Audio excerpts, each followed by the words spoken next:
Oui, on va fermer les micros. On va fermer les micros de tout le monde.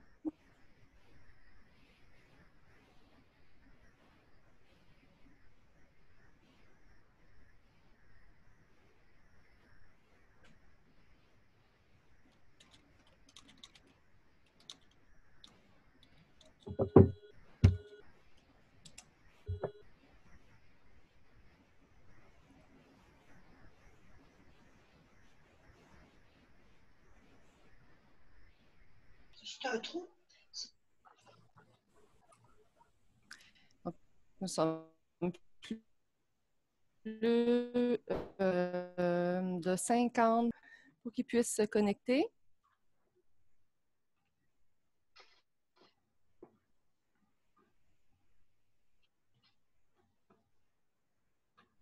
Et on va habiter.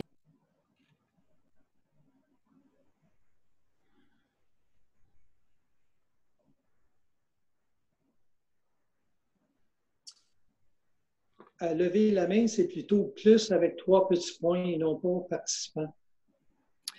Ah, donc c'est selon votre configuration de Zoom. Alors, Monsieur Bellil, vous dites qu'il faut cliquer sur 3 petits points. C'est bien ça, oui. OK.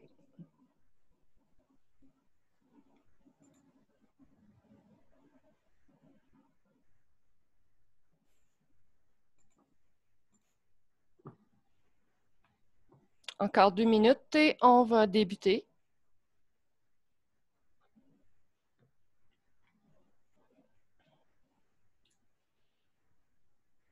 Il y a à noter que le webinaire sera enregistré et déposé dans la section membres du site web du RPCU.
Bonjour tout le monde. Patricia Gagné, je suis la directrice générale du regroupement provincial. Alors, avant de vous présenter le conférencier ce matin, je fais un rappel du fonctionnement, en fait. Donc, M. Royer, des droits fondamentaux. Ensuite, vous aurez l'occasion d'intervenir, de commenter ou de poser vos questions de différentes manières dans le chat. Donc, le chat, vous voyez en bas là, dans la ligne noire. Là. Vous pouvez aussi lever la main. Si vous êtes devant votre ordinateur ou votre tablette, vous appuyez sur soit 3 petits points ou soit participant. Donc, vous allez trouver la fonction « Lever la main ». Ou encore, si vous êtes avec nous par téléphone, vous n'avez qu'à faire étoile 9. Donc, je serai votre animatrice pour les 15 premières minutes et mon collègue Éric Boucher, qui est conseiller aux membres et à la formation, qui a la vraie main levée, là,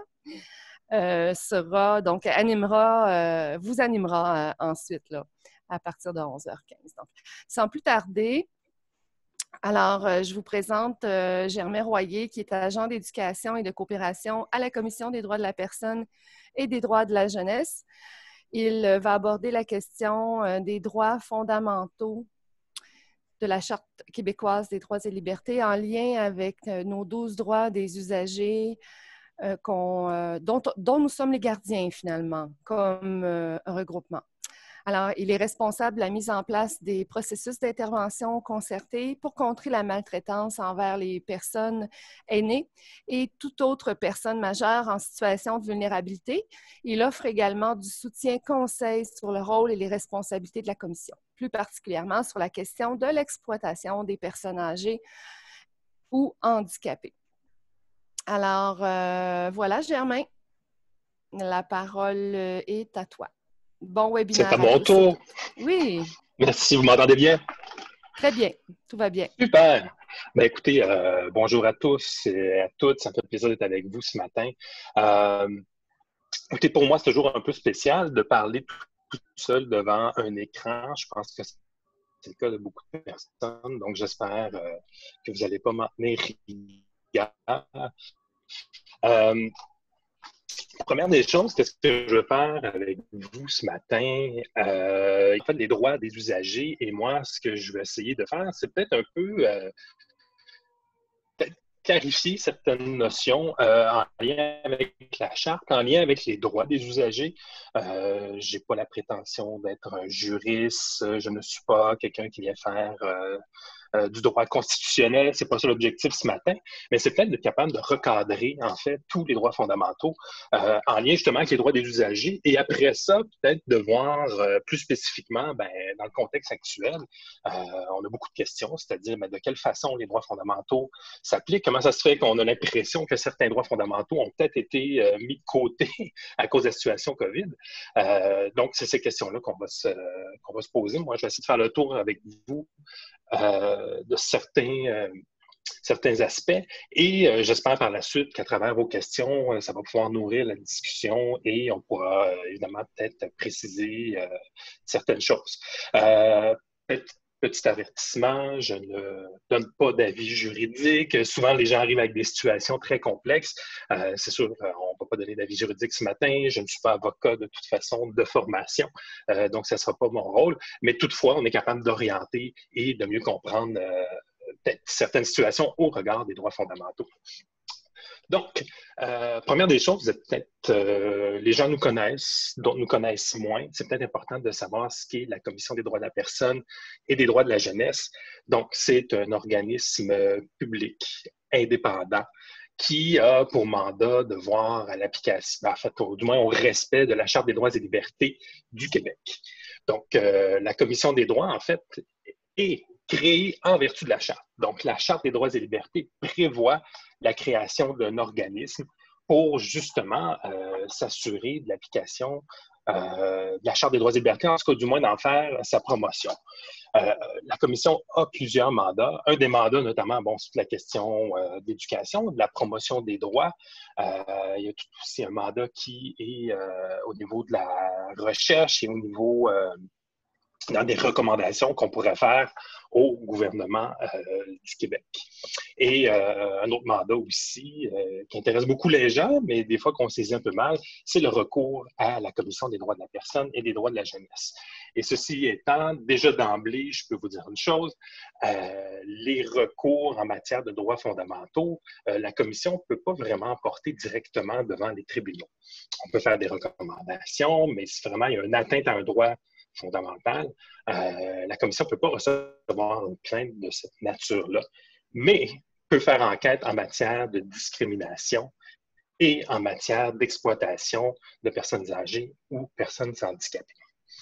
Donc, première des choses, je pense, quand vous prenez les droits des usagers, on les reprend et de façon, ils sont prévus en fait par la loi sur la santé et les services sociaux.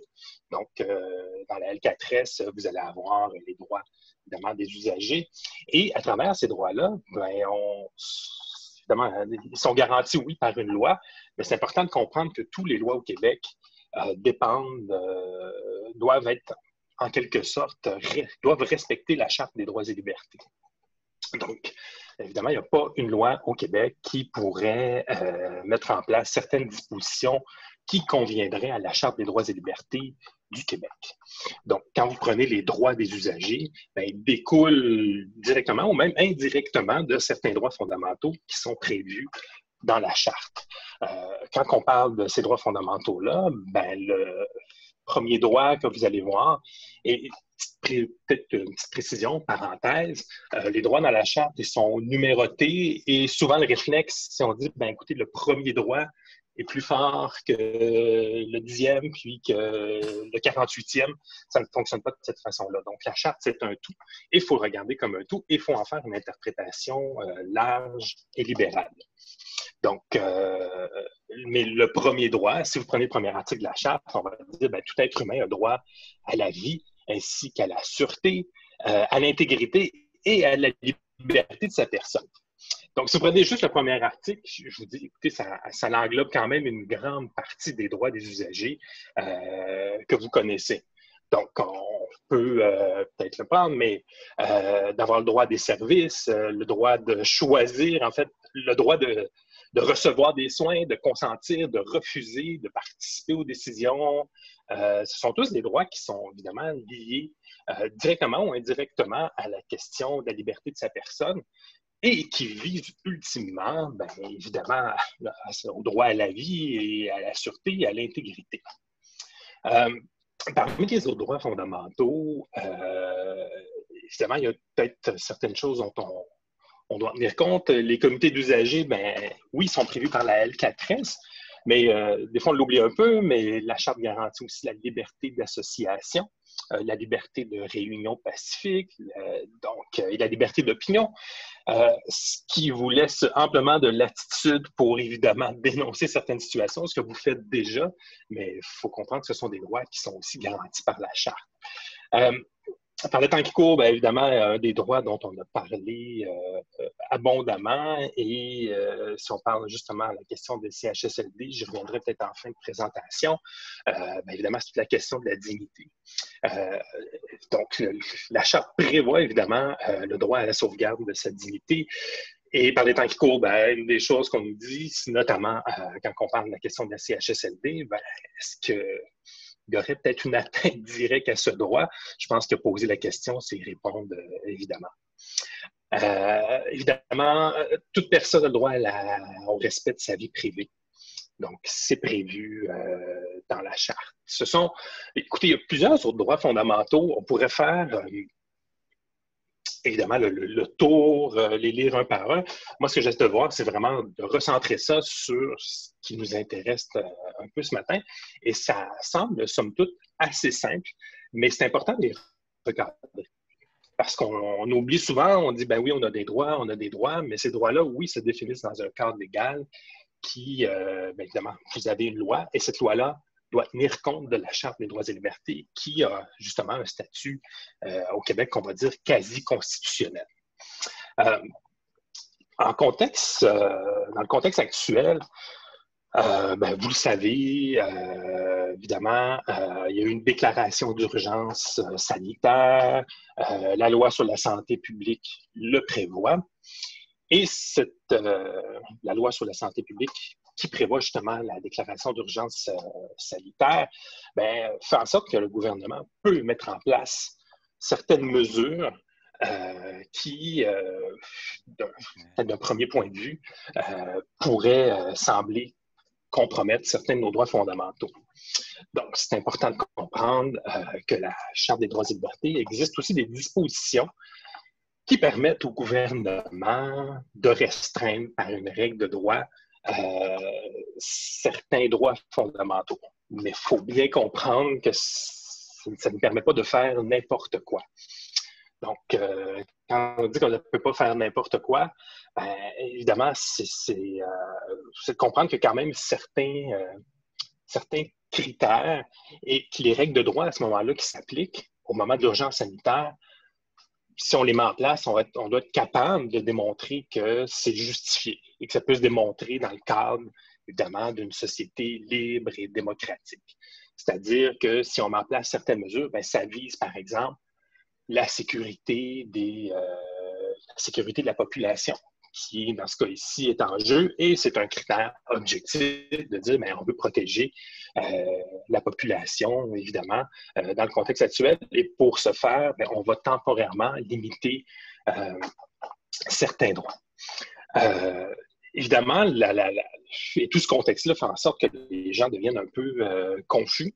Vous savez, les décrets gouvernementaux ont évolué, ont changé, et les gens ont peut-être fait leur propre interprétation dans certains cas. Et ça a occasionné, évidemment, certaines situations. Ça me ramène à un autre droit fondamental, en fait, dans la Charte, qui est le droit à l'égalité.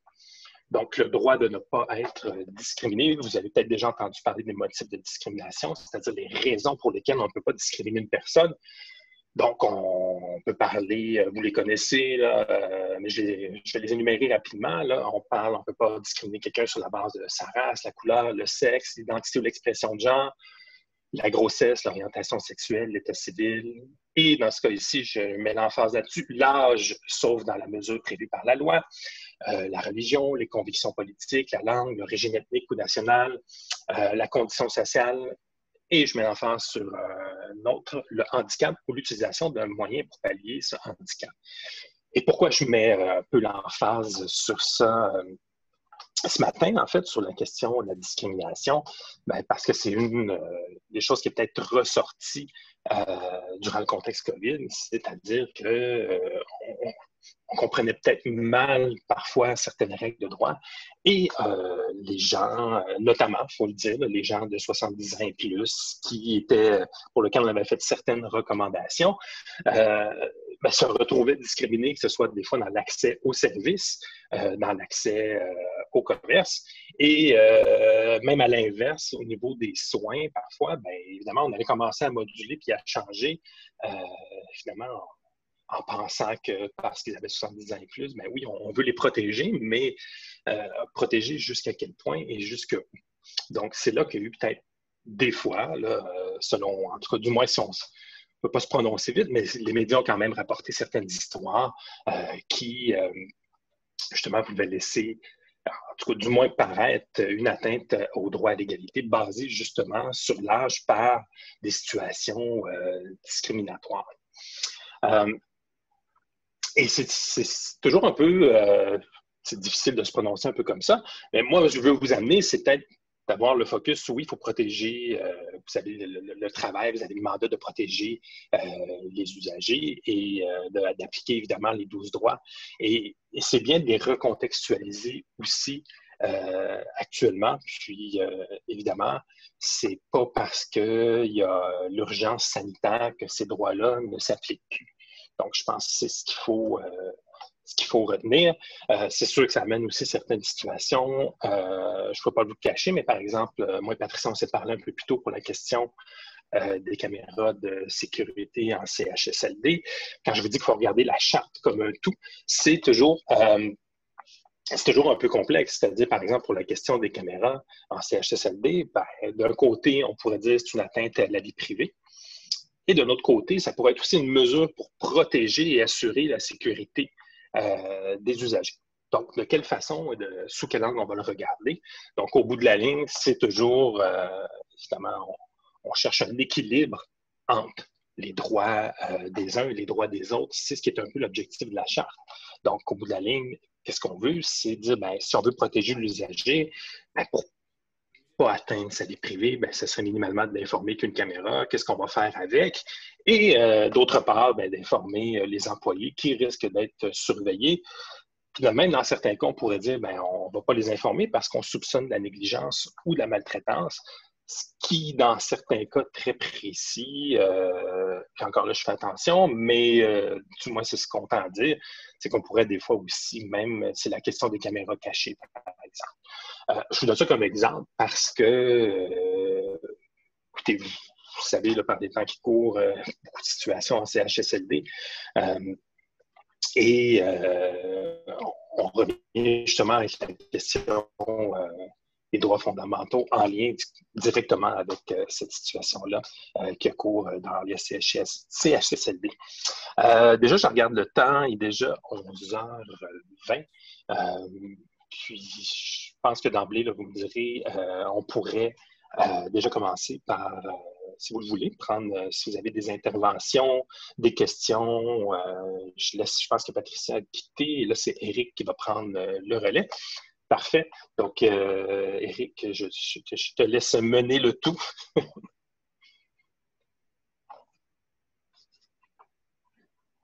Oui, je vais avoir besoin de ton micro, par exemple, Éric. Je vous invite à lever, désolé, c'est comme si c'était la première fois alors que ce ne l'est pas. Je vous invite à lever la main. Donc, en appuyant sur participant, vous allez avoir un menu qui apparaît à droite. Puis, dans le menu à droite, vous allez trouver la main levée. Ce que ça me permet de faire, c'est de suivre l'ordre. C'est important de lever la main. Et puis, moi, je n'enlèverai pas la sourdine pour vous parce que ça crée des confusions. Là. Vous êtes capable d'enlever la sourdine. Donc, quand je vous donnerai la parole, enlevez la sourdine. Si je m'aperçois que vous n'êtes pas capable, je vais le faire pour vous. OK? Donc, j'ai une première question de Mme Chiasson. Vous pouvez prendre la parole. D'accord. Alors, vous nous avez dit que c'est une question d'équilibre entre les droits des uns et les droits des autres. Une question que je me pose depuis le début sur notre rôle de protection, de gardien des droits des usagers, c'est quels éléments doivent être considérés, quelles questions doit-on se poser pour mener une réflexion de recherche, une réflexion qui va nous mener à l'équilibre. Alors, dans quelle mesure est-ce que je dis, bon, c'est la sécurité collective, c'est le droit à la vie qui a préséance, donc j'oublie les droits individuels. Une fois que j'ai dit ça, je n'ai rien dit. Alors, est-ce que vous pouvez nous donner quelques éléments ou quelques questions qu'on devrait se poser quand on veut mener une réflexion pour la recherche d'équilibre? Écoutez, vous avez une question très large. Je vous dirais d'emblée, écoutez, la Charte garantit des droits individuels. Donc, et nous, ce qu'on va souvent dire, c'est que c'est généralement du cas par cas. Donc, arriver vraiment avec une question très, très large et de l'appliquer de façon très large, ça poserait peut-être des fois un certain problème parce qu'il y a tellement de cas spécifiques qui font en sorte que des fois, moi, je vous dirais, il faut prendre peut-être une problématique qui est des fois peut-être d'ordre systémique, c'est-à-dire certaines choses qu'on va voir régulièrement au niveau de vos établissements, par exemple, c'est-à-dire certaines pratiques, certaines politiques qui sont mises en place qui ont pour effet de peut-être pénaliser les gens au niveau justement de leurs droits de façon générale. Et à partir de là, de voir, ça serait quoi l'atteinte à ces droits-là et de cibler peut-être de façon peut-être plus systémique quelle serait l'atteinte pour justement amorcer votre réflexion et aussi, idéalement, là, si je le prends moi du point de vue de la Commission, pour changer certaines pratiques, pour mieux faire respecter les droits fondamentaux et faire respecter évidemment les droits de vos usagers. Parce qu'on le prend de façon très, très large, c'est toujours un peu... c'est toujours un peu embêtant, puis effectivement, je ne veux pas vous confondre avec la question de l'équilibre des droits. On va toujours le prendre au niveau des droits individuels. Mais je vais vous donner un exemple très parlant qui m'est soumis régulièrement, qui va peut-être, je ne sais pas si ça va vous éclairer, mais par exemple, dans le cas, on parle souvent de la question de la sécurité. Donc, que ce soit de la sécurité, évidemment, des gens qui vont offrir les soins, là, peu importe le corps de métier, et la sécurité des usagers. Prenez, une des questions qui m'est souvent soumise, c'est on prend la question d'une personne qui aurait des pertes cognitives, par exemple. Pertes cognitives, quelqu'un qui a des comportements violents, qui devient dangereux pour certains usagers ou même pour le personnel. Évidemment, c'est lié à sa condition. Et cette personne-là, on voudrait la déménager, la mettre dans un autre environnement, alors que l'environnement actuel correspond à ses besoins. Et d'autre part, comment on va faire pour protéger aussi les gens autour et les autres usagers? C'est-à-dire, là, dans la balance des droits, qu'est-ce qu'on fait? Est-ce qu'on prive cette personne-là, évidemment, de ses droits d'usager pour protéger les autres? Ou comment on va balancer ça? Idéalement, quand je dis que c'est du cas par cas, dans un cas spécifique comme celui dont je vous parle, ce qu'on va essayer de faire, c'est de regarder est-ce qu'il existe des solutions. C'est-à-dire, est-ce qu'il y aurait un endroit où cette personne-là pourrait aller pour ne pas blesser certaines personnes? Est-ce qu'il y a un environnement qui existe physique dans le centre d'hébergement, par exemple, pour justement essayer de balancer les droits des uns et des autres? Bon, je sais que ça a l'air toujours un peu... écoutez, quand on parle de droits fondamentaux, on pourrait en parler des heures. C'est très difficile, c'est pas toujours très tangible. C'est pour ça que je dis qu'il faut toujours partir d'une situation peut-être spécifique ou d'ordre systémique et être capable de l'analyser parce que de façon très large, écoutez, on va souvent tourner, ben, pas tourner en rond, mais vous savez, on n'aura peut-être pas de prise en tant que telle. Quelqu'un d'autre veut s'exprimer? Pour le moment, je n'ai pas de main levée. Je vous rappelle que par téléphone, vous appuyez sur étoile 9. J'ai Madame Vien, vous êtes chanceuse parce que j'ai 4 écrans, puis Madame Vien, je vous ai là. Fait que enlevez la sourdine, vous allez pouvoir prendre la parole. Mais je pense que là, on sait que d'ordre général, quand il n'y a pas de pandémie, il y a des droits respectés, puis il y a des règlements en place. Là, on parle d'une situation qui est très spéciale, c'est une pandémie. Nous, en tant que comité, on se sent réellement impuissants. Qu'est-ce qu'on peut faire là-dedans? Il y a des règles qui sont mises en place pour la sécurité des gens, on comprend. Mais en même temps, on a des usagers, comme des proches aidants ou de la famille qui sont inquiets. Alors, comment jumeler les deux? Moi, en tant que personne résidente d'un CHSLD, j'ai le droit de la visite. Normalement, là, je ne peux pas à cause des règles pour les urgences. On ne semble pas être capable de jumeler les deux. En plus, ce que j'ai remarqué, c'est que même si le gouvernement dit que les proches aidants peuvent rentrer d'une place à l'autre, c'est pas différent. Il n'y a pas un règle pour tous les CHSLD. Ça revient au coordinateur individuel de décider comment ça fonctionne. Ce qui mène encore plus à de l'ambiguïté et à de la mécontentement auprès des proches aidants. Parce que à une place, dans la même région, on a droit à 1h30 par semaine avec notre proche. À une autre place, on peut y aller à chaque jour. Bien, ça aussi, ça crée de l'ambiguïté et ça crée beaucoup de mécontentement. En tant que comité, il n'y a pas grand-chose qu'on peut faire. On n'a pas la gestion des CHSLD entre les mains. Mais pourquoi qu'il n'y a pas... à chaque fois qu'on a une nouveauté, qu'on a un développement, qu'on a un déconfinement, c'est pas la même affaire dans chaque milieu. C'est ça qui est dur à comprendre. Il n'y a pas un endroit où ça marche pareil. Je peux comprendre Montréal et le reste du Québec, ça se correct. Moi, je suis dans les Laurentides, c'est un petit peu différent parce qu'on n'a pas beaucoup de cas, mais il y en a un peu moins que le risque est là. Mais d'un CHSLD à l'autre, dans les Laurentides, ça ne marche pas pareil. Pourtant, ces gens-là travaillent tous pour la même direction. Pourquoi que ce n'est pas la même affaire? Ça fait du mécontentement parce que le monde est petit, tout le monde se connaît, puis... C'est là, un peu qu'on a de la misère avec les droits, justement. Quand le gouvernement annonce quelque chose, ça devient pour nous acquis qu'on peut faire quelque chose. Quand on veut le faire, ben non, on ne peut pas, parce qu'il y a une personne en place qui a décidé non, ça ne marchera pas. Quand à côté, ben ça marche. Ça aussi, c'est difficile pour les gens, je pense. En tout cas. Mais non, je comprends. En fait, je comprends votre intervention. Puis là où je veux te mettre une nuance, pas une nuance, mais en fait, où je veux faire attention, c'est sûr que moi, je viens, puis la commission est apolitique et je pense qu'il faut regarder actuellement, c'est juste de voir comment ça se cadre au point de vue de droit. Et là, ce que vous nous dites en quelque sorte, c'est écoutez, il semble y avoir des règles, mais qui ne sont pas appliquées de façon équitable d'un endroit à l'autre. Et quand on parlait tantôt de problèmes d'ordre systémique et de compréhension des décrets, ça, c'est une chose qu'on peut nommer et dire, effectivement, quand je parlais tantôt de la question de la discrimination par rapport à l'âge, je prends un exemple bête, puis je vais revenir à... elle n'est pas bête, mais je vais revenir après à la question des CHSLD.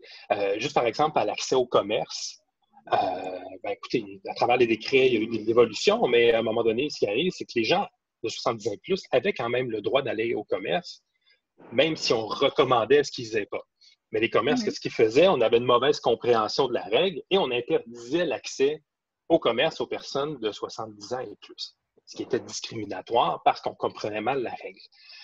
Au niveau de l'application dans les CHSLD, ben, ce que ça met de l'avant, évidemment, ce sont des grosses boîtes avec, évidemment, puis je fais attention, puis je ne veux pas... écoutez, vous pourrez faire vos propres critiques, je reste très vigilant, mais où visiblement, actuellement, un des problèmes, c'est justement, sans critiquer les décrets, parce qu'il y a quand même certaines choses qui sont permises et qui ont été dénoncées. Et évidemment, on a ajusté les règles et les décrets en fonction de l'évolution de la pandémie, de l'information que les gens avaient. Et après ça, parmi cette évolution-là, un des problèmes qu'il y avait, vous le dites, c'est comment on balance ça. Je pense que la balance, c'est que le gouvernement, oui, peut mettre certaines limites temporairement, mais il faut que ces limites-là soient appliquées de façon équitable partout. Et ça, quand vous dites que vous ne pouvez pas rien faire, moi, personnellement, je dirais, écoutez, comme usager, vous avez aussi la défense des droits d'usager et si vous prenez les règles actuelles, elles ne sont pas respectées, c'est des choses que vous pouvez, en tout cas, du moins que moi, je vous invite à dénoncer parce que ces règles-là devraient être appliquées de façon équitable. Je vais vous donner un autre exemple par rapport à ça. Au niveau, par exemple, des résidences privées pour personnes âgées, au niveau des applications du décret, évidemment, au début, les gens étaient confinés, mais c'était permis dans le décret à ce qu'ils peuvent sortir en étant accompagnés d'une personne. Qu'est-ce qui est arrivé après? Plusieurs résidences ont dit, dans le but de protéger, cette dernière disposition-là, c'est-à-dire d'accompagner la personne, n'a pas été appliquée.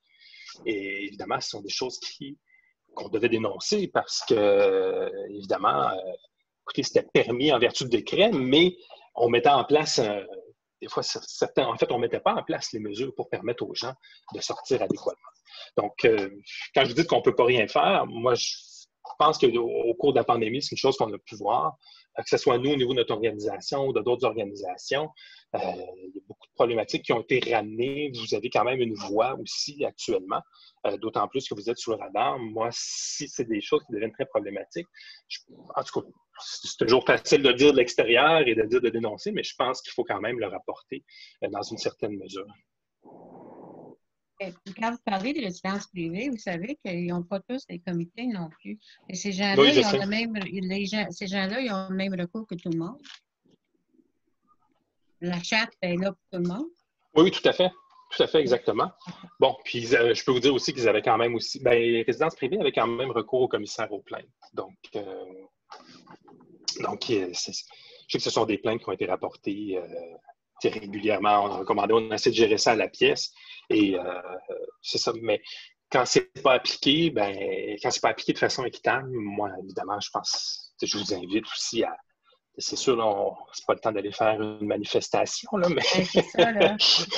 mais il existe quand même d'autres voies. Et je vous invite évidemment à le faire. Nous, au niveau de la commission, on dénonce certaines situations. C'est sûr qu'avec tout ce qui se passe actuellement et même au niveau le protecteur du citoyen qui vient de lancer son enquête, l'armée qui va... On va entrer dans beaucoup de volets justement des CHSLD. Et c'est sûr, là, la question de l'application des règles va sûrement être aussi traitée. Là, et je pense que vous aurez peut-être la chance de vous faire entendre dans ce cadre-là. Prenez juste l'exemple qu'on dit qu'on laisse en rentrer les proches aidants. On sait que souvent, les proches aidants, ils ont 70 ans et plus. Oui. On se fait dire, la recommandation est à 70 ans et plus, ne sortez pas, ou en tout cas minimalement.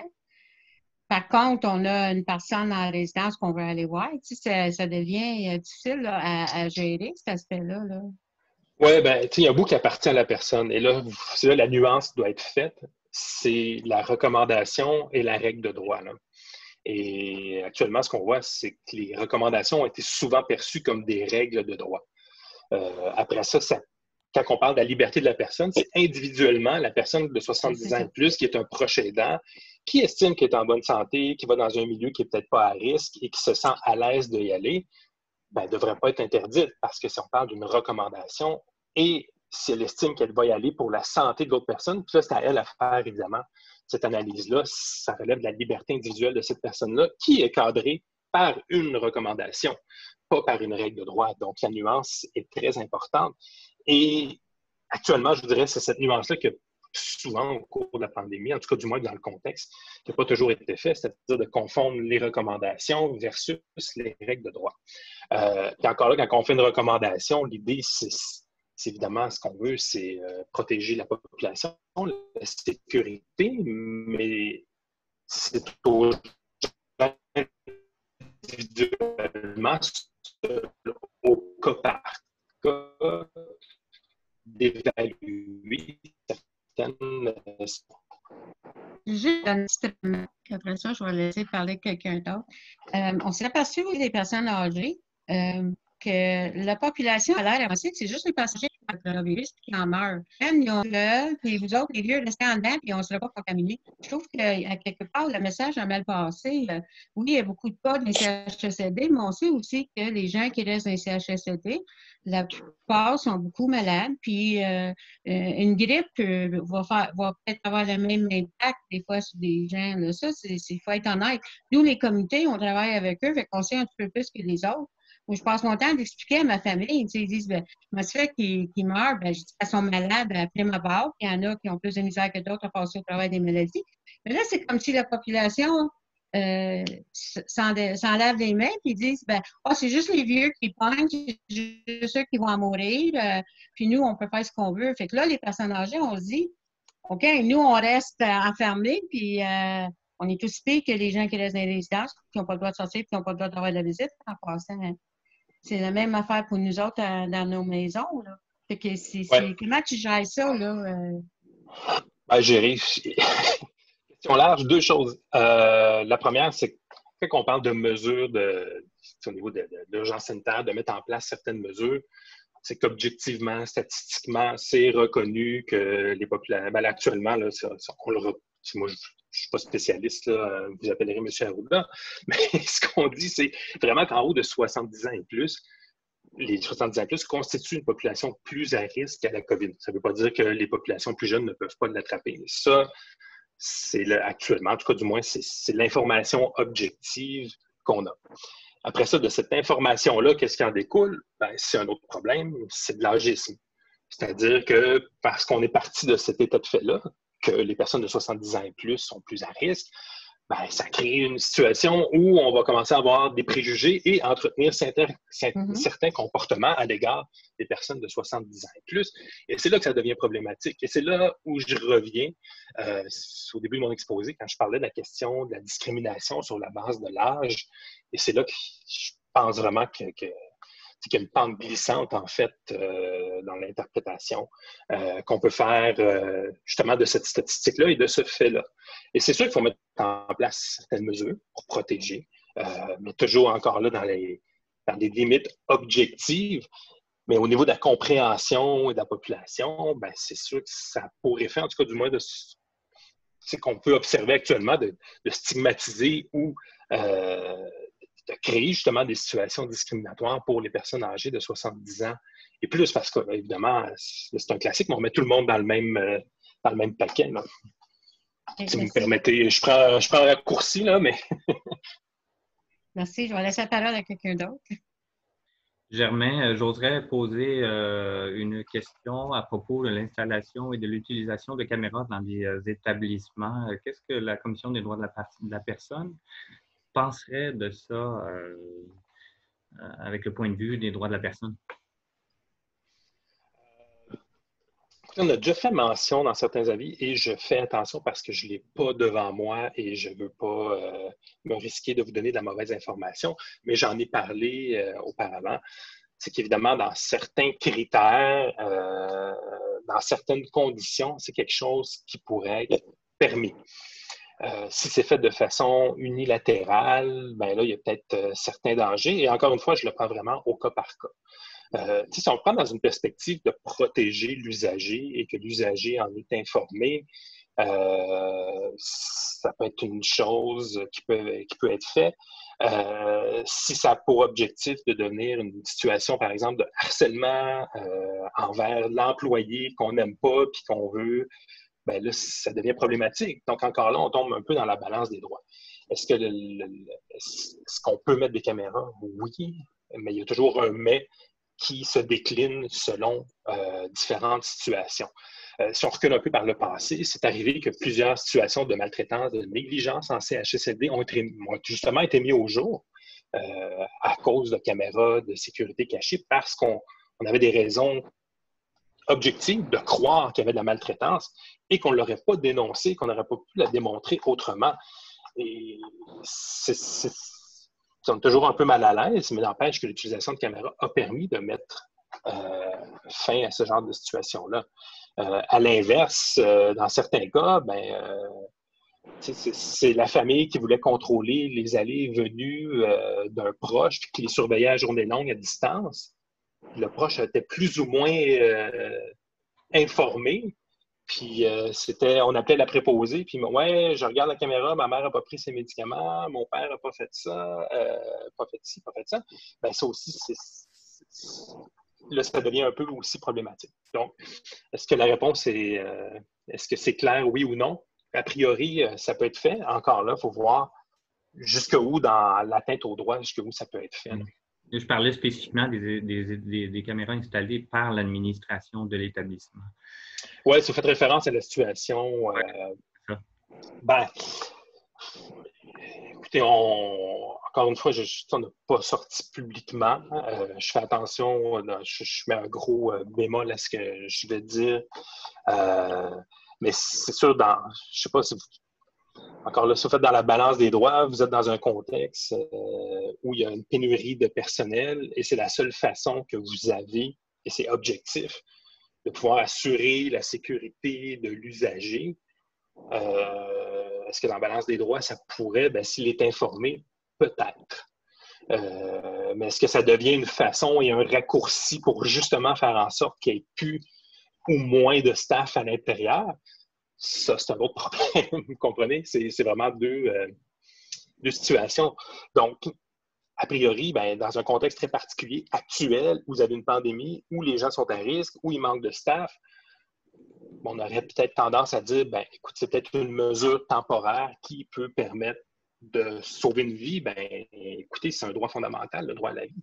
Mais à l'inverse, ça devient une pratique pour compenser ou pour sauver de l'argent au bout de la ligne qui va compromettre les droits normaux des usagers. Là, on n'est plus dans le temporaire, là, on est dans le permanent qui pourrait atteindre justement les droits fondamentaux. Merci, M. Germain. Je passerai la parole à quelqu'un qui se dénomme iPad. Oui, c'est moi. J'ai oublié de mettre mon nom. D'accord. Alors, allez-y. Alors, moi, c'est un cas un peu particulier où je demeure. Je demeure Saint-Dominique à Québec. Et c'est conjugué à une RPA puis CHSLD. Alors, dans le moment, on n'est pas déconfiné comme un RPA à cause de notre voisinage avec le CHSLD. Est-ce qu'il y a une solution à ça?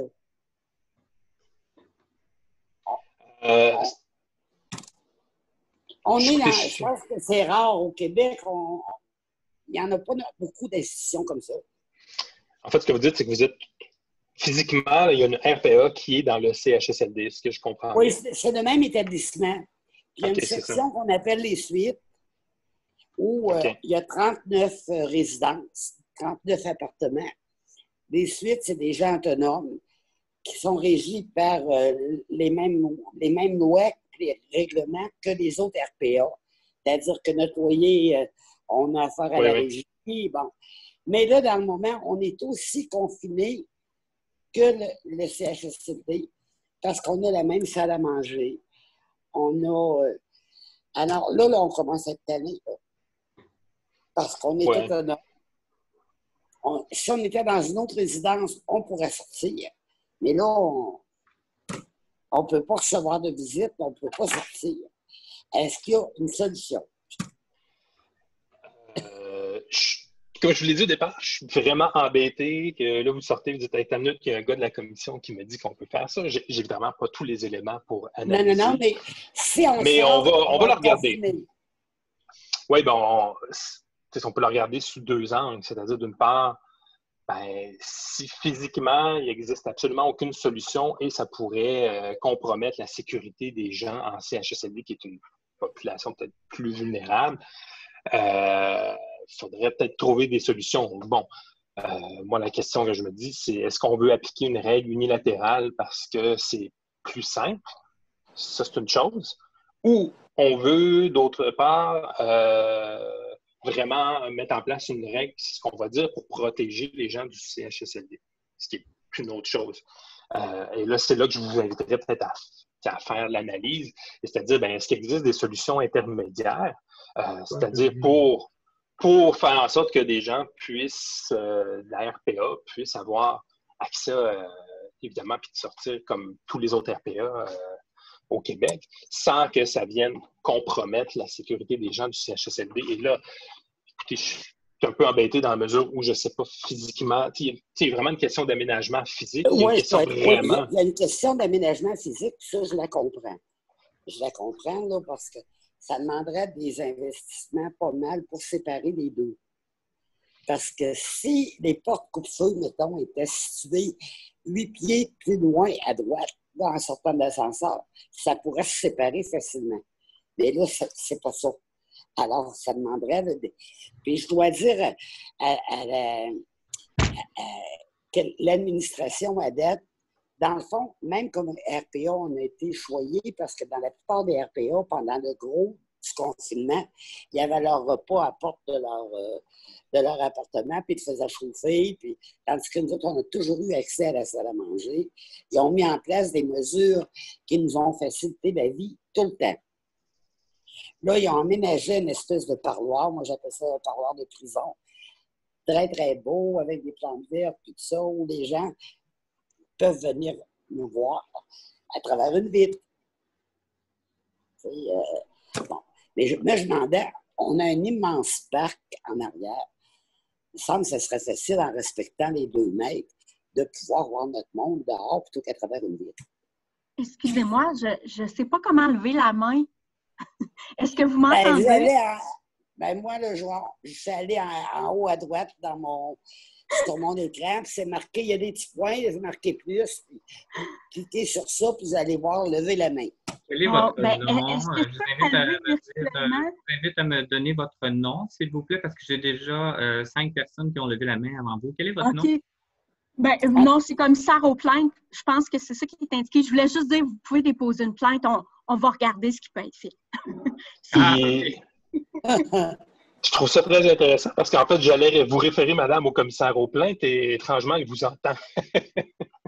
Avant d'aller là, moi, je ne veux pas mettre l'administration dans le trouble parce que vraiment, ils ont tout fait et on travaille en collaboration. Mais je me demandais si vraiment c'était vraiment des droits qui nous étaient brimés. Parce que là, depuis la semaine dernière, on a accès à notre parc. Et quand je parle du parc, c'est immense et c'est superbe. Oui. Écoutez, vous avez, je suis content, en fait, je suis même étonné, mais ça me réconforte. J'allais justement vous référer au commissaire aux plaintes, puis de regarder aussi avec votre institution s'il y a une discussion puis un dialogue qui peut être possible pour trouver une solution intermédiaire. Parce que là, c'est sûr, on ne peut pas se prononcer comme ça, mais il existe peut-être et sûrement des solutions plutôt que d'appliquer une règle unilatérale. Là. On n'entend pas parler d'une lumière au bout du tunnel pour les CHSLD. Ça va se prolonger combien de temps, on ne sait pas. Puis il y a une chose qui n'est pas soulignée jamais. Les CHSLD, ce n'est pas juste des personnes âgées qui sont là. Il y a des personnes qui sont lourdement handicapées, qui sont plus jeunes, puis qui sont dans un CHSLD. Tout à fait. Bon, alors ça, on n'en parle jamais.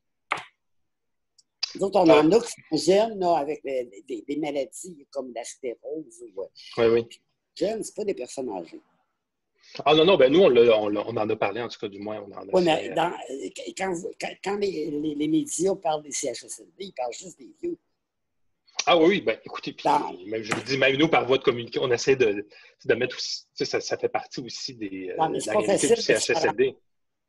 C'est pas facile de se faire entendre. Ah non, c'est sûr. Nous autres qui auraient juste fait recours, le commissaire aux plaintes.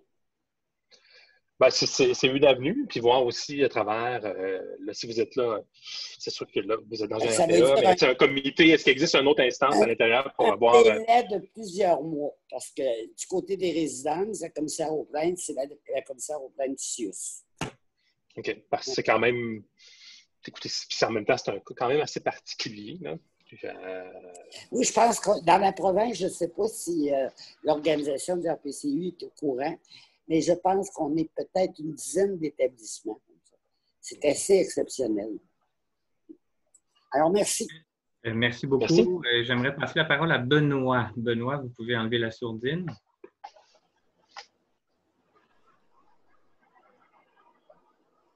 Bonjour. Je voudrais peut-être détourner un petit peu le sujet. Moi, j'ai la sclérose en plaques et puis je suis en isolement volontaire parce que je suis un traitement qui s'appelle Ocrevus, là, et puis j'ai le système immunitaire très bas. Et puis je connais quelques personnes qui sont dans le même cas que moi. Et puis mon entourage, on est plusieurs personnes qui sont bénévoles. Et puis le problème, c'est la condition sociale que nous sommes discriminés parce que la moitié de nos personnes n'ont pas un accès Internet et c'est un grave problème. Je suis un privilégié d'être avec vous en ce moment et je voudrais savoir si les droits de la personne a des éléments pour appuyer notre démarche parce que je travaille là-dessus ces temps-ci et puis nous essayons de rassembler des éléments dans ce sens-là pour produire une lettre pour faire circuler dans nos réseaux.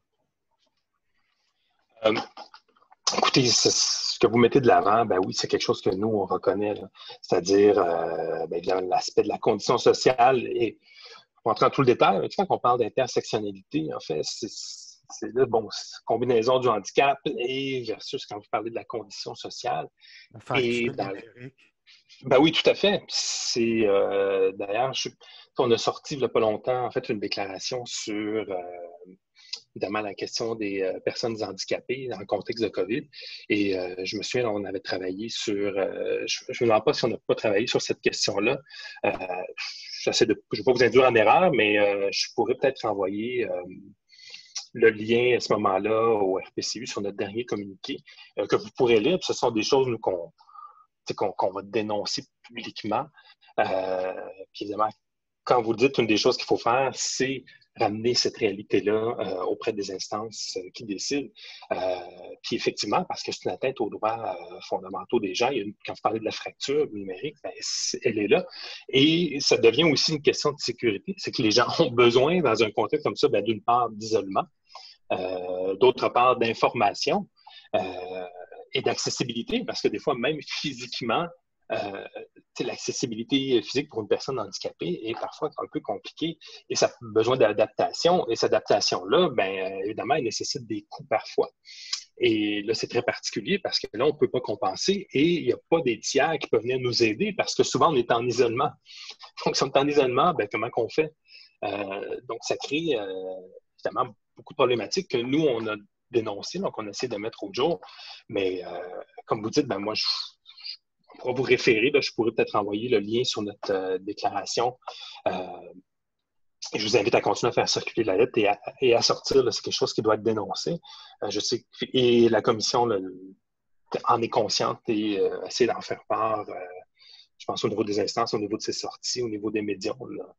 On fait évidemment comme tout le monde. Est-ce que ça pourra faire l'objet d'un recours, d'une plainte à la commission? Ça serait un petit peu compliqué parce que là, on ne tombe vraiment pas dans notre compétence pour le recours là, individuel. Mais n'empêche que, écoutez, c'est toujours à regarder, ça peut être une avenue éventuelle. Là. Mais je pense qu'il faut continuer à faire du plaidoyer et justement en parler. Et je pourrais vous référer à ce moment-là, nous, à notre déclaration, mais ce que vous dites là, c'est quelque chose dont on est absolument conscient. Là. Merci beaucoup. Oui, Madame iPad de Jacques. Ah, c'est Monsieur Jacques. Oui, bonjour. Je suis Jacques Séguin, je suis membre du comité des résidents du CHSLD Lionel-et-Mont dans l'Outaouais. Question assez spécifique. Notre comité est formé de membres, soit membres de famille ou d'ex-membres de famille. Il n'y a pas de résidents comme tel dans notre comité. Donc, à ce moment-ci, le rôle de notre comité est assez, je dirais, anéanti au niveau côté. On s'en tient à l'information qu'on reçoit des gestionnaires. On a fait une demande pour visiter de nos yeux, faire une visite, le protéger, masque, tout, là, des différentes unités pour s'assurer, voir de nos propres yeux comment se déroule ou l'atmosphère de ce qui se passe sur les étages. Et ça nous a été refusé. Donc, en ce qui me concerne, moi, nos droits ou le droit des résidents, okay, est brimé. Là. On ne sait pas ce qui se passe, sauf ce que nous communiquent les gestionnaires. J'aimerais avoir votre réflexion là-dessus. Écoutez, je suis toujours un peu embêté quand vous parlez de ma réflexion. Encore là, on peut le regarder un peu froidement, c'est-à-dire toujours dans le contexte, ben, si on fait ça, est-ce qu'il y a un risque? Il y a toujours l'aspect de sécurité, je vous le dis, puis de ce que j'en comprends, encore là, c'est toujours à voir, mais que même actuellement au niveau d'équipement de protection, qu'on est encore un peu embêté et qu'on ne veut pas mettre des gens à risque. Donc, c'est sûr qu'on va limiter les accès. Mais là, l'objectif de ce que je comprends de vous, c'est d'être capable, évidemment, de pouvoir observer et dénoncer certaines situations et qu'actuellement, ben, il n'y a pas personne d'autre que les gestionnaires qui, en tout cas du moins, ou que les gens qui sont sur le terrain qui pourraient y avoir accès. Là, moi, où je s'interpréterait, c'est juste, c'est effectivement si, de façon objective, ça peut poser là, je dis ça sans jugement, là, ça pourrait poser un risque d'aller visiter. Est-ce qu'il ne pourrait pas exister des alternatives pour pouvoir, en tout cas du moins, observer ou avoir une meilleure idée de ce qui se passe sur les étages? Est-ce qu'il y a des gens qui ont accès qui pourraient vous ramener un certain type d'informations ou vous pouvez, vous, de votre au niveau des droits des usagers, vous avez le droit à l'information. Fait que vous pouvez aussi, vous le recevez dans les gestionnaires, mais si vous en voulez plus, est-ce qu'il y a des choses que vous pourriez demander? Moi, ça serait peut-être un peu ma réflexion, mais encore là, c'est tellement du cas par cas et on est tellement dans un contexte très particulier. Là, vous enlevez le contexte COVID, on analyserait un peu la situation différemment là, dans le contexte actuel. Objectivement, ben, c'est toujours un peu difficile à balancer parce qu'encore une fois, il y a toute la question de la sécurité, de l'équipement de protection. Là, si vous me dites, ben, écoutez, on a de l'équipement, on est capable de s'équiper, on est capable vraiment d'y aller.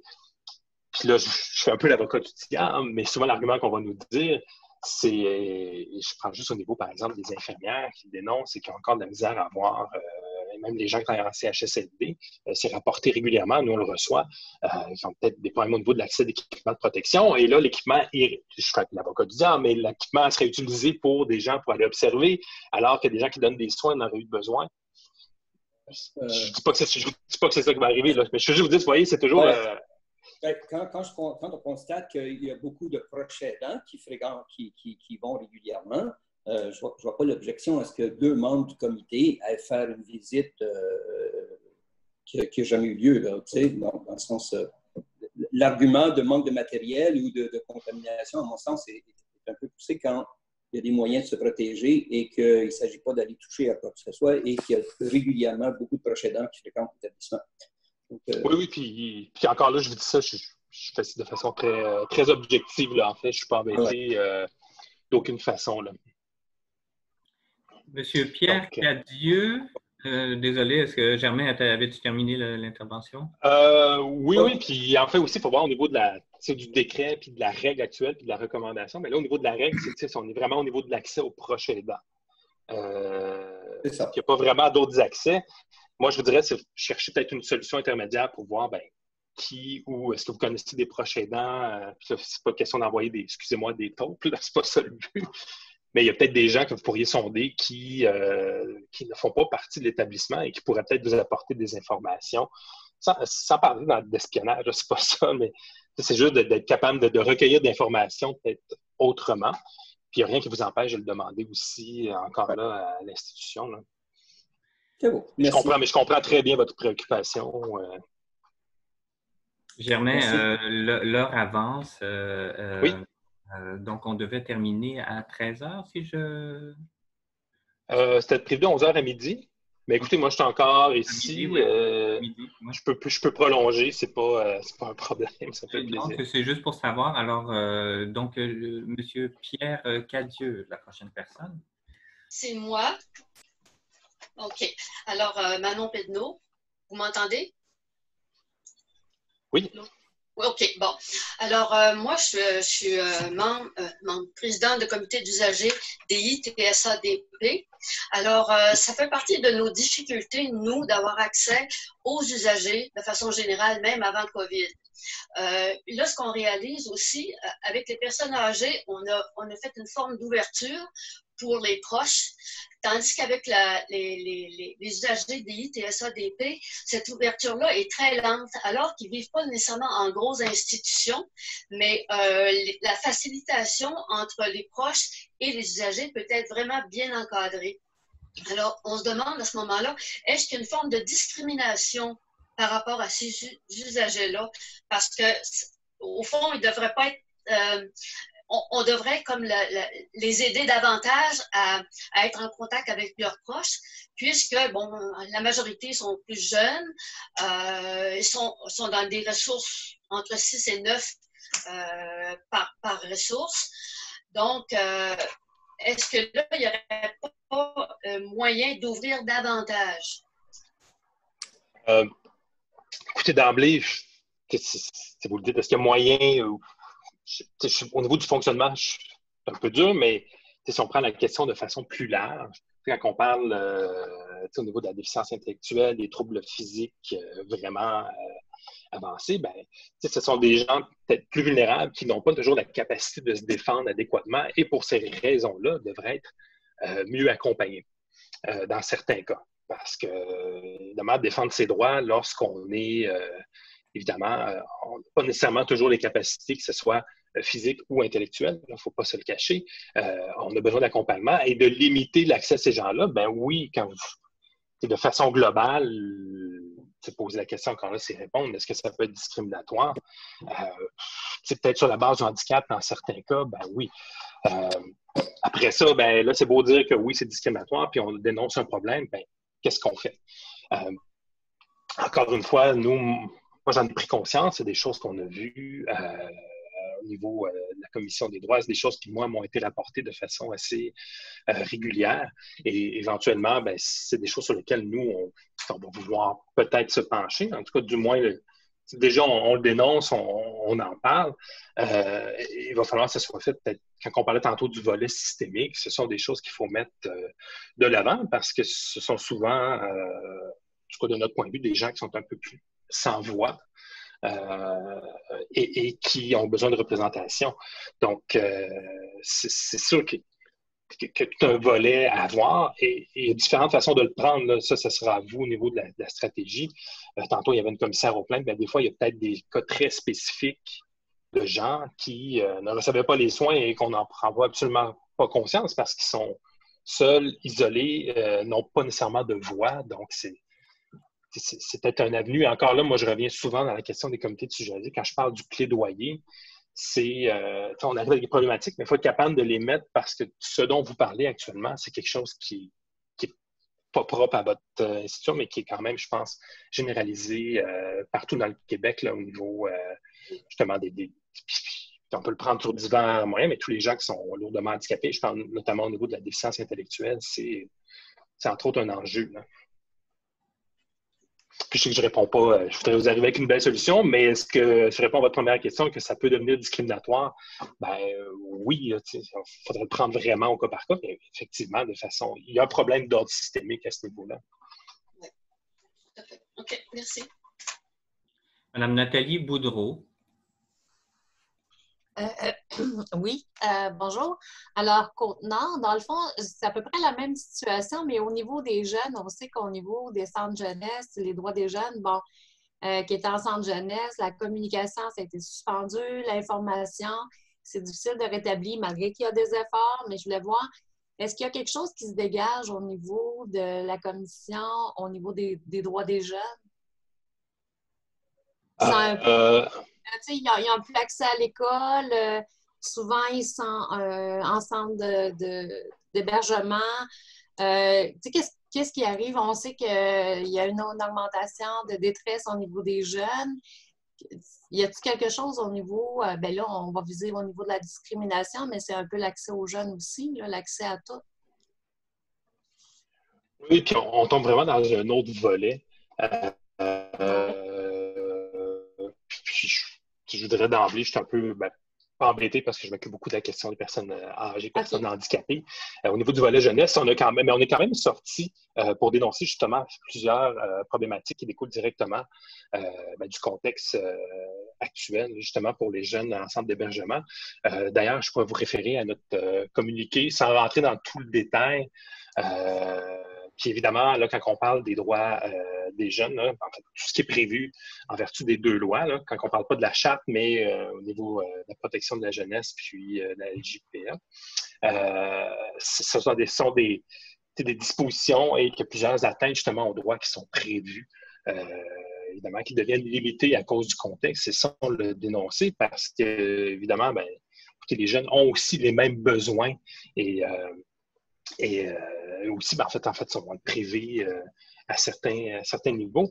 D'ailleurs, je pourrais vous donner à tout le monde, je peux envoyer le lien, puis vous pourrez aller voir sur nos communiqués, mais on est sorti de mémoire, là, puis il y a si vous allez sur notre page web, j'ai une de mes collègues, d'ailleurs, qui a fait un balado sur la question, justement, en lien avec ce que vous avez demandé. Merci. Ça fait plaisir. Germain, on a 2 autres questions. Est-ce que ça te va? Oui, ça va. Parfait. J'ai Madame la commissaire aux plaintes. Oui, donc, est-ce que vous m'entendez bien? Oui. Bon. Ah, mon Dieu, je me vois. OK. Donc, c'est ça, je voulais juste intervenir. Vous êtes de quel l'Abitibi-Témiscamingue, le 6 de l'Abitibi-Témiscamingue. Donc, vous l'avez déjà vu, hein? C'est bien possible, on est un beau secteur, les gens aiment ça venir nous voir. Donc, peut-être juste préciser, hein, je sais que des fois, tu sais, tantôt j'ai entendu, je veux pas mettre l'administration dans le trouble, ils font des efforts. Puis, tu sais, le commissaire aux plaintes, là, on n'est pas des méchants qui débarquent pour aller chicaner les directions ou les gestionnaires. On sait que dans la majorité des cas, hein, ça travaille fort, mais des fois, d'avoir le regard du commissaire, un regard un peu extérieur, ça permet de trouver des solutions ou de réfléchir différemment. Donc, je sais qu'il y a des délais des fois dans les traitements des plaintes dans certains secteurs, mais quand on parle là, des interventions en lien avec la pandémie, en ce moment, on est beaucoup plus en mode assistance et intervention. Hein. On y va plus rapidement parce qu'on sait que ça a un impact au quotidien sur les situations des gens. Donc, n'hésitez pas à nous solliciter, à solliciter vos commissaires dans vos régions. Des fois, malheureusement, on n'aura pas de solution miracle, mais au moins, on peut aller voir est-ce que tout a été réfléchi, est-ce que tout a été mis en place. Fait que je voulais juste préciser là, de ne pas oublier de faire ça. Puis, quand vous mentionnez, là, des fois, depuis le début, quelques-uns ont des inquiétudes sur, il y a des gens démunis, il y a des gens vulnérables qui sont seuls. Bien, n'hésitez pas, ça aussi, hein, si vous avez des inquiétudes, vous pouvez faire des signalements au commissaire aux plaintes. Donc, nous, on peut aller voir certaines choses, on peut aller vérifier des faits. Et même chose, si des proches aidants, si des membres de famille vous soulignent des événements qu'ils ont constatés, n'hésitez pas, vous pouvez nous le signaler. Ça peut même être de façon anonyme. Puis nous, on va tenter d'aller faire les vérifications pour s'assurer que les droits des gens sont respectés. Là. Dans le contexte, évidemment, on sait qu'il y a certaines limitations, mais je veux juste que vous soyez sûrs, là, les équipes de commissaires aux plaintes partout en province là, sont actives, sont présentes, ils vont sur le terrain, donc n'hésitez pas à nous solliciter. C'est tout ce que je voulais dire. Merci. Merci à vous. Puis, en fait, je suis toujours un peu embêté parce que, pas qu'on va repasser la balle au bon, mais moi, je dis souvent aux gens, dans des contextes très particuliers, dans le plaidoyer, il faut effectivement se référer au commissaire aux plaintes qui, dans la structure et dans la L4S, a un rôle à jouer, justement, dans la protection des droits, en fait, des usagers. On prendra une dernière question avec Marguerite.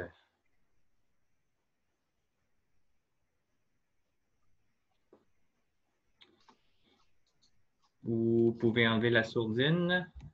Bon, OK. C'est Henri, c'est Lucien Brouillette. Parfait. Moi, je suis sur les comités des usagers en Outaouais, dans le CRDO. Souvent, on est là pour se battre pour les droits des usagers. Je me suis rendu compte qu'avec la loi spéciale, même nous autres, les comités, on n'avait plus de droits. Je tiens à vous féliciter pour votre programme, mais s'il y a une autre pandémie, on fait quoi? Parce qu'on n'a pas le droit de rencontrer nos gens, on est au courant à ce qu'on lit ou ce qu'on a du CUCI. Mais personnellement, on ne sait pas ce qui se passe dans les institutions. On n'est pas capable d'être au courant à mon goût. Je pense que quand la loi a passé, les citoyens ont perdu le droit, mais les comités des usagers aussi. Moi, ça fait 2 mois et demi que j'attendais une rencontre avec vous autres. Je trouve ça le fun. Je vous remercie pour aujourd'hui. Mais un paquet de questions, il va falloir que je règle. Parce que je me dis, si nous autres, on perd nos droits de défendre les usagers parce qu'on n'est pas là, comment tu fais pour défendre les droits de quelqu'un qui n'est pas là? Tu n'es pas là, tu ne peux pas le rencontrer. Fait que c'est un peu ça, mon grief, moi, là. J'ai été 20 ans en charge des syndicats, puis jamais été au courant de ce qui se passe.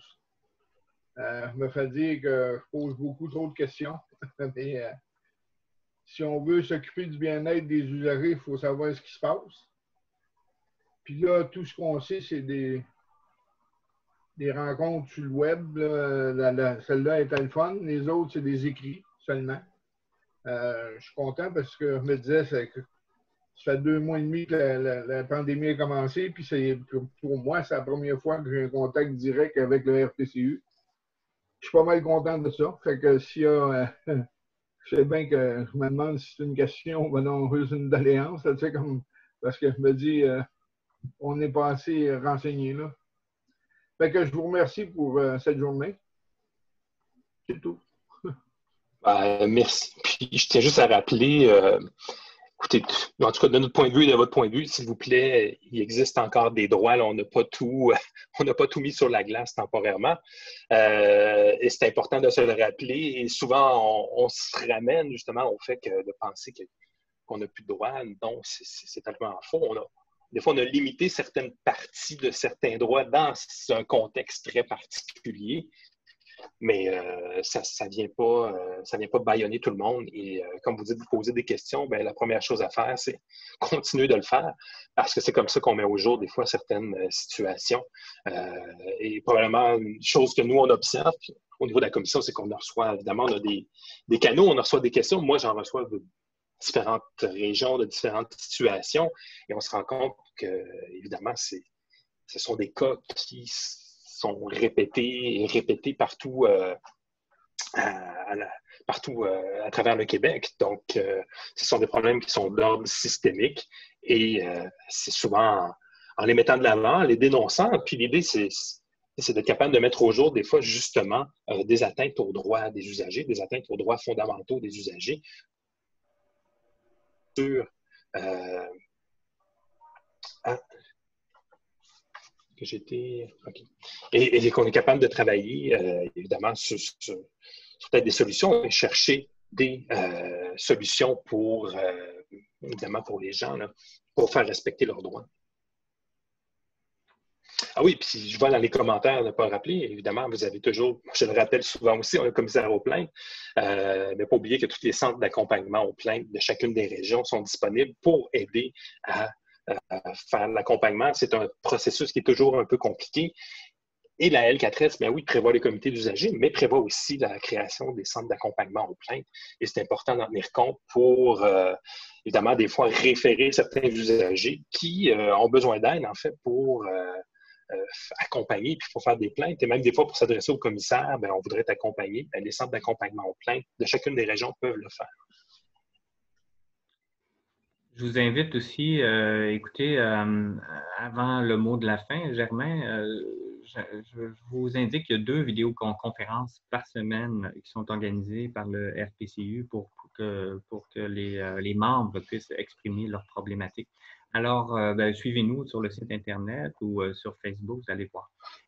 Monsieur Germain, le mot de la fin? Écoutez, ça m'a fait plaisir d'être avec vous aujourd'hui. Là, je sais que écoutez, on pourrait ratisser très large. Et quand on tourne à la question des droits, écoutez, on pourrait rentrer vraiment dans le spécifique. Et je dirais à travers tout ça, on n'a même pas abordé toute la question de disposition de la charte, qui est la question, par exemple, de l'exploitation des personnes âgées ou handicapées, dont j'ai très peu parlé. Et généralement, c'est la chose dont je parle le plus. Donc, moi, ce que je vais faire, je vais peut-être transférer à Patricia certains liens. Je les référer à vous. Elle pourra les transférer peut-être à vous tous. Vous pouvez toujours aller sur notre site web, www.cdpdj.qc.ca. Vous googlez Commission des droits de la personne, vous allez tomber sur le site web.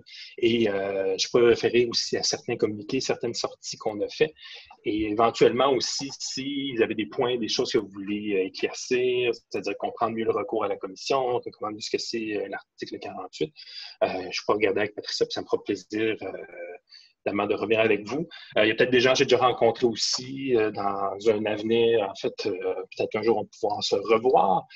Par le passé, ça m'arrivait aussi d'aller rencontrer des comités d'usagers et évidemment de mieux comprendre, de permettre de mieux comprendre. Ça aussi, ça me fera plaisir.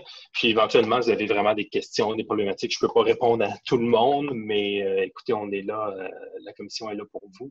Et ça nous fera plaisir. Là, ça peut passer via peut-être le regroupement provincial ou peut-être directement. Puis ça me demande, vous dites qu'il y a vous avez des questions, que ça urge et vous devez vraiment parler à Germain. Vous appelez à la commission, il y a juste un Germain. Parler le grand cheveux longs, maintenant barbu, mais c'est moi. Éventuellement, j'aurai les cheveux courts lorsque les centres de coiffeur vont ouvrir.